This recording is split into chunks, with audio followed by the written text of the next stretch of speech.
अस्सलाम वालेकुम जी। मैं तारक जावेद पंजाब पोल्ट्री एसोसिएशन के चैनल से, और आज हमारे पास एक ख़ास मेहमान मौजूद हैं। कोई भी जब बात की जाती है तो एक आम आदमी और एक प्रोफेसर की ज़ुबान से निकले हुए अल्फाज में बहुत फ़र्क होता है, बहुत उसका असर रखता है। सबसे पहले तो मैं चाहूँगा कि हमारे मेहमान अपना तारुफ खुद कराएं। मैं जो है professor doctor Rashida Parveen, head of the department हूँ human nutrition and food technology में सुपीरियर यूनिवर्सिटी। मैडम ये बताएं, देखें हमारा पंजाब पोल्ट्री एसोसिएशन का चैनल, जैसे कि आप नाम से ही समझती हैं, इसमें चिकन के मतलब जी सर। बात की जाती है, और आपको भी पता होगा कि चिकन के मतलब बहुत ज़्यादा अफवाहें, बहुत ज़्यादा बातें, और ख़ास तौर पर जब ये महंगा होता है जी जी सर। तो उस वक्त अजीब अजीब तरह की खबरें आती हैं। तो कुछ हमें बताएंगे कि उसमें उन खबरों में, उन अफवाहों में क्या सदाकत है और क्या गलत है? सर एज अ न्यूट्रिशनिस्ट मैं बात करूँ, या जो हम अक्सर खबरें सुन रहे होते हैं कि जी ब्रायलर जो है वो नहीं खाना चाहिए, इससे जो है वो फीमेल्स में हार्मोन्स की प्रॉब्लम होती है, पीसीएस की प्रॉब्लम होती है। तो एज ए न्यूट्रिशनिस्ट अगर मैं बात करूं तो जो साइंटिफिक रिसर्च कहती है तो उसमें कोई ऐसी चीज नहीं है जिस जो ये साबित कर सके कि जो है सिर्फ चिकन के खाने से ये जो है डिजीज ट्रिगर कर रही है, या जो है चिकन के खाने से जो है ओबेसिटी या दूसरी डिजीजेस जो है वो ट्रिगर कर रही होती है। तो इसमें कोई ऐसी सच्चाई नहीं है।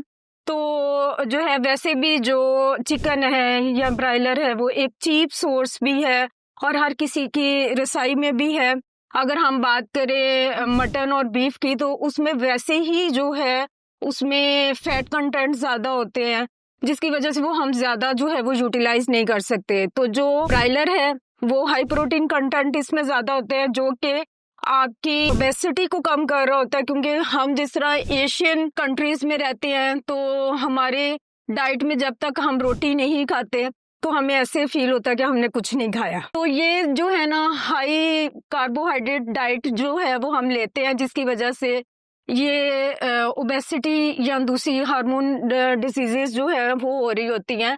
तो एज अ न्यूट्रिशनिस्ट अगर मैं रिकमेंड करूं तो जो है हमें ब्रायलर की तरफ जाना चाहिए और हमें जो है इसको सपोर्ट करना चाहिए कि ये जो है लो कार्ब्स डाइट की तरफ आप जाएं और आप जो है वो मसल फैट जो है वो बनाएं, ना कि आप जो है ओबेसिटी की तरफ जाएं और अपना लाइफ स्पैन जो है वो कम करें। अच्छा, मैं जहाँ तक आपकी बात समझा हूँ, आपके कहने का मतलब ये है कि हम जो ब्रेड साथ खाते हैं, नान खाते हैं, वो छोड़ के हमें उसकी जगह पे भी चिकन ही खा लेना चाहिए। फिर पोर्शन कम कर लेना चाहिए, कार्बोहाइड्रेट्स का पोर्शन जितना भी कम से कम हो सके वो करना चाहिए। वो करना चाहिए। और जितना हम अपना जो है वो चिकन पोर्शन जितना बढ़ाएंगे उतना जो है वो हमारा लाइफ स्पैन जो है वो बढ़ेगा।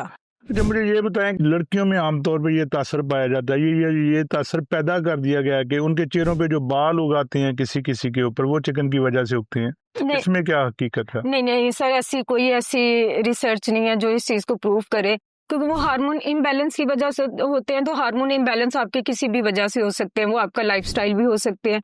जब आप जो है वो फिजिकल एक्टिविटी नहीं कर रहे होते, जब आपकी जो है इनटेक फूड की वो ज्यादा हो रही होती है, जब आपके प्रोटीन पोर्शन कम हो रहा होता है, तो या फैट कंटेंट आप ज्यादा यूज कर रहे होते हैं, तो उसकी वजह से बेसिकली ये जो है हार्मोन प्रॉब्लम्स जो है वो आ रही होती हैं। उसमें ब्रायलर का जो है कोई ऐसा रोल जो है वो नहीं है। तो ये जो हकीम बताते हैं, और आजकल चंद डॉक्टर भी कह रहे हैं कि नहीं जी ब्रायलर से बचें, ब्रायलर जहर है, ब्रायलर मौत है, ब्रायलर कैंसर का बायस बन सकता है, ब्रायलर पता नहीं क्या क्या कर सकता है। सर ये तो जो है अगर हम बात करें तो कह सकते हैं कि किसी भी बिजनेस को फ्लॉप करना हो तो कुछ भी आप कह दें, जब तक कोई हाँ साइंटिफिकली अगर कोई प्रूव है तो बात करें उसमें। लेकिन अगर हम एज अ साइंटिस्ट बात करते हैं, एज अ रिसर्चर बात करते हैं, तो अभी तक किसी भी रिसर्च में ये चीज साबित नहीं हुई कि ब्रायलर मेन कॉज कर रहा है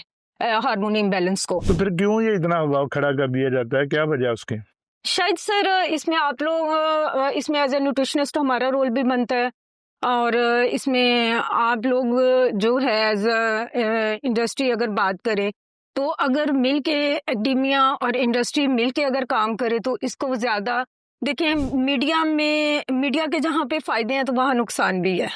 यहाँ पे हम बगैर रिसर्च के बहुत से लोग ऐसी बातें कर जाते हैं, साइंस पीछे उसको सपोर्ट ही नहीं कर रही होती। अच्छा, एज ए न्यूट्रिशनिस्ट और प्रोफेसर आप क्या सजेस्ट करेंगी हमारी बच्चियों को, बेटियों को, बड़े बूढ़ों को कि उन्हें क्या ज़्यादा से ज़्यादा खाना चाहिए और क्या उसके फ़ायदे हैं?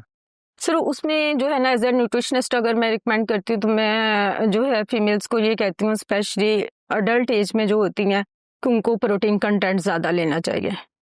उसमें जो है वो ब्रायलर भी यूज़ कर सकती हैं, वो एग जो है वो लाजमी अपनी डेली एग डाइट, भी बहुत अच्छी प्रोटीन है, वो चीप सोर्स भी है, चीप सोर्स। ठीक है।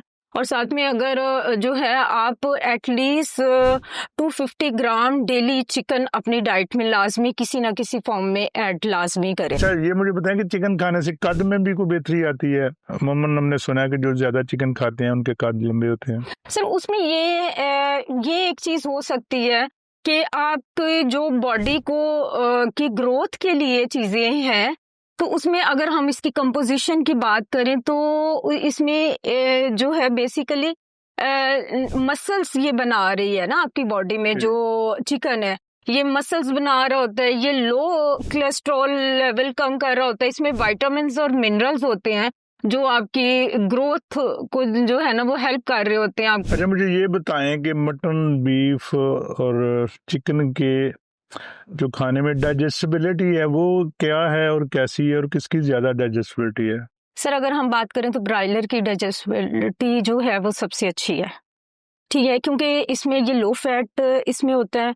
जो अगर बीफ और मटन की हम बात करें तो वो हाई फैट कंटेंट होते हैं और वो डाइजेस्ट भी मुश्किल से होते हैं, इसलिए जो है ब्रायलर जो है वो रिकमेंड भी एज ए न्यूट्रिशनिस्ट हम कर रहे होते हैं कि आप जो है वो चिकन को जो है वो प्रेफर करें एज कम्पेयर टू मटन और बीफ। आप क्या पैगाम देना चाहेंगी हमारे सामीन को, नाजरीन को, अपने स्टूडेंट्स को और दूसरे लोगों को? मैं सबको यही पैगाम देना चाहती हूँ कि हेल्दी लाइफस्टाइल की तरफ आएं, हेल्दी डाइट की तरफ आएं और जो है ब्रायलर जो है उसको एटलीस्ट अपने डेली इंटेक में लाजमी ऐड करें किसी ना किसी फॉर्म में। जी डॉक्टर साहब, आपका बहुत शुक्रिया, आपने बहुत सारी चीज़ों से पर्दा उठाया, चीज़ों की वजाहत की, बहुत मेहरबानी। Thank you so much.